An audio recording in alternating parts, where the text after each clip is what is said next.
तो hello everyone, welcome back to my channel. आज है 2 अक्टूबर और आज हम लोग पढ़ेंगे 2 अक्टूबर के सभी इंपॉर्टेंट करंट अफेयर्स के क्वेश्चंस को और सभी क्वेश्चंस को हम लोग एमसीक्यूज रूप में देखेंगे, साथ ही सभी को डिटेल में भी डिस्कस करेंगे।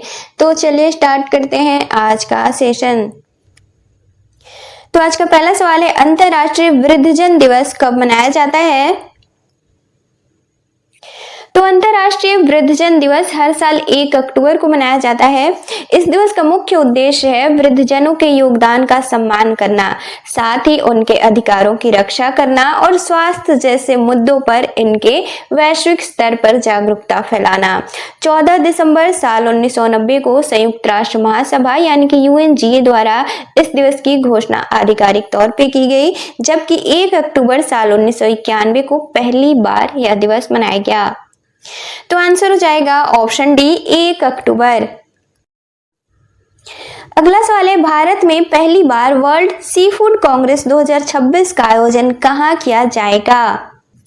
तो वर्ल्ड सी फूड कांग्रेस 2026, तो दरअसल इसका आयोजन 9 से 11 फरवरी 2026 तक किया जाएगा। कहाँ किया जाएगा? तो भारत में कहाँ? तो तमिलनाडु के चेन्नई में। और भारत में यह पहला मौका होगा जब सी फूड कांग्रेस का आयोजन किया जाएगा। अब वर्ल्ड सी फूड कांग्रेस यह होता क्या है? तो दरअसल यह हर 2 साल पे आयोजित होने वाला एक अंतर्राष्ट्रीय सम्मेलन है और इसका आयोजन किसके द्वारा करवाया जाता है? तो international association of fish inspectors के द्वारा, जो कि खास तौर पे वैश्विक स्तर पर मछली और समुद्री उत्पादों की सुरक्षा, साथ ही इनके गुणवत्ता, नवाचार और व्यापार से जुड़े विषयों पर यह केंद्रित होता है। और IAFI यानी कि international association of fish inspectors, तो इसकी स्थापना साल 1993 में की गई थी। तो आंसर हो जाएगा ऑप्शन डी, तमिलनाडु। अगला सवाल है, भारत के वर्तमान महान्यायवादी कौन है जिनका कार्यकाल हाल ही में बढ़ा दिया गया है? तो दरअसल भारत के वर्तमान महान्यायवादी हैं आर वेंकट रमणी। हाल ही में इनके कार्यकाल को 2 वर्षों तक के लिए बढ़ा दिया गया है, यानी कि अगले 2 वर्ष तक के लिए और अपने पद पे बने रहेंगे। दरअसल 30 सितंबर 2025 को इनका कार्यकाल समाप्त होने वाला था, लेकिन हाल ही में इसे नया विस्तार दिया गया है और ये 1 अक्टूबर 2025 से प्रभावी होगा और 30 सितंबर 2027 तक चलेगा, यानी कि 30 सितंबर 2027 तक आर वेंकट रमणी भारत के महान्यायवादी के पद पे रहेंगे। अब महान्यायवादी यानी कि अटॉर्नी जनरल, तो दरअसल भारतीय संविधान के अनुच्छेद 76 के तहत महान्यायवादी के पद का प्रावधान किया गया है भारत में, यानी कि अटॉर्नी जनरल ऑफ इंडिया का प्रावधान किया गया है और यह भारत सरकार के सर्वोच्च विधि अधिकारी होते हैं। इनकी नियुक्ति राष्ट्रपति के द्वारा की जाती है और वर्तमान में 16वें हो जाएंगे महान्यायवादी आर वेंकट रमणी, जबकि 15वें थे के वेणुगोपाल। तो आंसर हो जाएगा ऑप्शन बी, आर वेंकट रमणी। अगला सवाल है, विश्व पैरा एथलेटिक्स चैंपियनशिप 2025 में भारत के लिए पहला स्वर्ण पदक किसने जीता है? तो विश्व पैरा एथलेटिक्स चैंपियनशिप 2025, तो दरअसल हाल ही में इसका आयोजन शुरू हुआ है, जो कि 27 सितंबर से शुरू हुआ है और यह 5 अक्टूबर 2025 तक चलेगा। कहाँ किया जा रहा है इसका आयोजन? तो भारत के नई दिल्ली में और यह इसका 12वां संस्करण है। इसमें पहला स्वर्ण पदक जीता है इस चैंपियनशिप में शैलेश कुमार ने, जो कि हाई जंप के खिलाड़ी हैं। इसके अलावा फिर javelin thrower player Sumit Antil ने भी जीता है स्वर्ण पदक। तो आंसर हो जाएगा, तो पहला स्वर्ण पदक जीता है शैलेश कुमार ने, इसलिए आंसर हो जाएगा ऑप्शन सी, शैलेश कुमार। अगला सवाल है, हाल ही में नई दिल्ली के मुख्य सचिव कौन नियुक्त किए गए हैं? तो हाल ही में नई दिल्ली के मुख्य सचिव राजीव वर्मा नियुक्त किए गए हैं। इनकी नियुक्ति 1 अक्टूबर से प्रभावी है और इन्होंने धर्मेंद्र की जगह ली है। तो आंसर हो जाएगा ऑप्शन ए, राजीव वर्मा।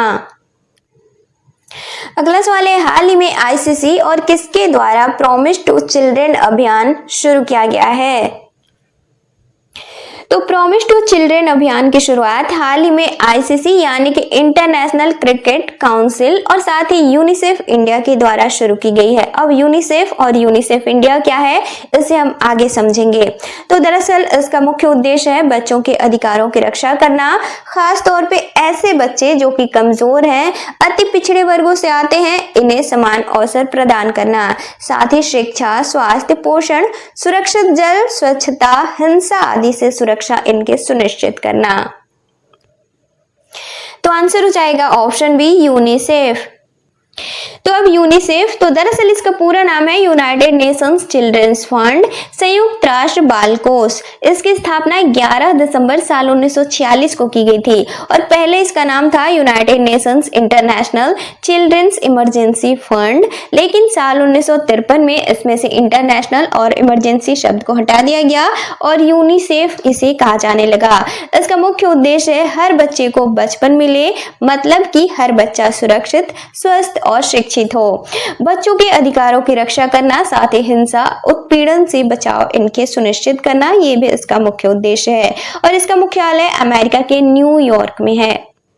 अब यूनिसेफ इंडिया, तो दरअसल साल 1949 में भारत में यूनिसेफ का काम शुरू हुआ। इसका मुख्य उद्देश्य है भारत में बच्चों के अधिकारों की रक्षा करना, इनके जीवन स्तर को सुधारना, साथ ही इन्हें स्वास्थ्य, शिक्षा, पोषण, सुरक्षा आदि के माध्यम से समर्थ बनाना ताकि हर बच्चे का जीवन बेहतर हो सके। अगला सवाल है, हाल ही में एशिया के सबसे बड़े अपशिष्ट जल उपचार संयंत्र का उद्घाटन कहाँ किया गया है?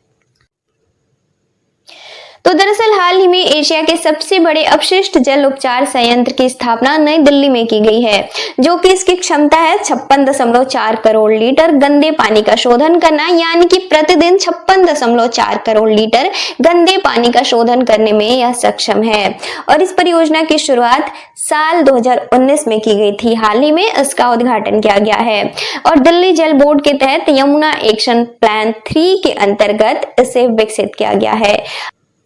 अब अपशिष्ट जल उपचार संयंत्र यह होता क्या है? तो दरअसल यह ऐसी औद्योगिक या फिर शहरी सुविधा होती है जहां पे कि घरेलू या फिर औद्योगिक या फिर अन्य स्रोतों से आने वाले गंदे पानी यानी कि अपशिष्ट जल को साफ करके उनका पुनः उपयोग किया जाता है, साथ ही पर्यावरण में सुरक्षित रूप से छोड़ने योग्य भी इन्हें बनाया जाता है। तो आंसर हो जाएगा ऑप्शन ए नई दिल्ली। अगला सवाल है, हाल ही में भारत द्वारा किस देश के साथ पहली बार सीमा पार रेल संपर्क स्थापित करने के लिए समझौता किया गया है? तो दरअसल हाल ही में भारत द्वारा भूटान के साथ पहली बार सीमा पार रेल संपर्क स्थापित करने के लिए दो नए रेल लिंक परियोजनाओं की स्वीकृति दी गई है। इस पे लागत कितनी आएगी, यानी कि कुल निवेश कितना किया जाएगा? तो 4033 करोड़ रुपए और इसकी पूरी लंबाई कितनी रहेगी? तो 89 किलोमीटर दोनों मार्गों की। और यह दो रेल लिंक परियोजनाएं कौन सी हैं? तो पहला है कोकराझार असम से लेकर गैलेफू भूटान तक और दूसरा है बनरहाट पश्चिम बंगाल से लेकर सामत से भूटान तक, जो कि लक्ष्य है इसका 3 से 4 वर्षों में इसे पूरा करने का लक्ष्य रखा गया है। भारत और भूटान के बीच यह पहली सीमा पार रेल सुविधा होगी। तो आंसर हो जाएगा ऑप्शन सी भूटान। अगला सवाल है, हाल ही में लॉन्च लिविंग द विवेकानंद वे नामक पुस्तक किसके द्वारा लिखी गई है? तो हाल ही में लॉन्च लिविंग द विवेकानंद वे नामक पुस्तक अनन्या अवस्थी और निखिल यादव द्वारा लिखी गई है, जो कि आधुनिक भारत की दृष्टि से यह पुस्तक स्वामी विवेकानंद के जीवन और शिक्षाओं को व्यवहारिक आध्यात्मिकता के अध्यायों के माध्यम से समझाती है। तो आंसर हो जाएगा ऑप्शन डी ए और बी दोनों। अब कुछ और इम्पोर्टेंट बुक्स, तो पहला है PMO prime minister's office through the years, तो हिमांशु रॉय द्वारा लिखी गई पुस्तक है। अगला है Indira Gandhi and the years that transform India, तो श्रीनाथ राघवन के द्वारा लिखी गई है। अगला है नैरेटिव्स ऑफ द बेंच अ जज स्पीक्स, तो एनवी रमन्ना द्वारा लिखी गई है। अगला है व्हाइट लिलीज, तो विद्या कृष्णन के द्वारा लिखी गई है। अगला है a different kind of power, तो जेसिंदा अर्डन के द्वारा लिखी गई है। अगला है वुमेन लाइफ फ्रीडम, तो चौरा मकरमी द्वारा लिखी गई पुस्तक है। अगला है the chief ministers and the spy, तो अमरजीत सिंह दुल्लत द्वारा लिखी गई है। अगला है 5 डिकेड्स इन पॉलिटिक्स, तो राशिद खिदवई द्वारा लिखी गई है। अगला है अ fly on the RBI wall, तो अल्पना किलावाला की द्वारा लिखी गई है। और अगला है हाउ इंडिया स्केल्ड MTG20, तो अमिताभ कांत के द्वारा लिखी गई पुस्तक है। अगला सवाल है गोकुल जलाशय और उदयपुर झील किस राज्य में स्थित है जिसे कि रामसर स्थल के तौर पर हाल ही में मान्यता दी गई है? तो हाल ही में बिहार के 2 स्थलों को रामसर स्थल के तौर पर मान्यता दी गई है। ये 2 कौन से हैं स्थल? तो पहला है गोकुल जलाशय, अगला है उदयपुर झील। ये दोनों बिहार में स्थित है। तो अब गोकुल जलाशय, तो दरअसल यह बिहार के बक्सर जिले में स्थित है और 448 हेक्टेयर भूमि क्षेत्र में यह फैला हुआ है। अब उदयपुर झील, तो यह पश्चिम चंपारण जिले में स्थित है बिहार के और 319 हेक्टेयर भूमि क्षेत्र में यह फैला हुआ है। और उदयपुर झील की स्थापना साल 1978 में की गई थी। और बिहार में अब कुल 5 रामसर स्थल हो गए हैं, जो कि पहला है कांवर झील जो कि बेगूसराय में स्थित है। अगला है बरैया झील जो कि वैशाली में स्थित है। तीसरा है नंदूर झील जो कि पटना में स्थित है और चौथा हो जाएगा गोकुल जलाशय बक्सर में और उदयपुर झील 5वां हो जाएगा पश्चिम चंपारण जिले में। और भारत में अब कुल रामसर स्थलों की संख्या हो गई है 93। अब रामसर संधि क्या है? तो दरअसल यह एक अंतर सरकारी संधि है।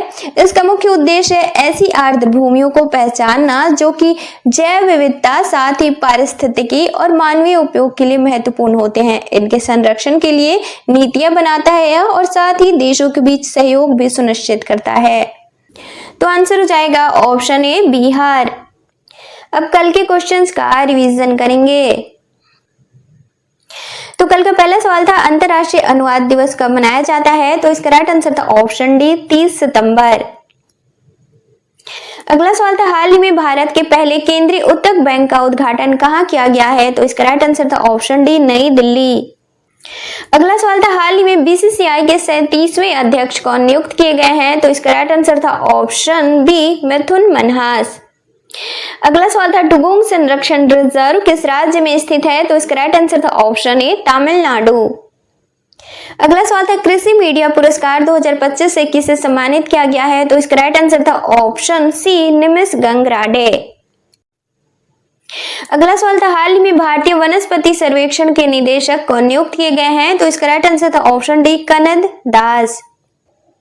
अगला सवाल था पुरुष क्रिकेट एशिया कप 2025 का खिताब किसने जीता है? तो इसका राइट आंसर था ऑप्शन ए भारत।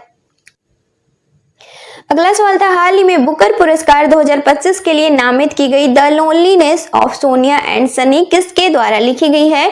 तो इसका राइट आंसर था ऑप्शन ए किरण देसाई। अगला सवाल था हाल ही में भारतीय रिजर्व बैंक के डिप्टी गवर्नर कौन नियुक्त किए गए हैं? तो इसका राइट आंसर था ऑप्शन सी शिरीष चंद्र मुर्मू।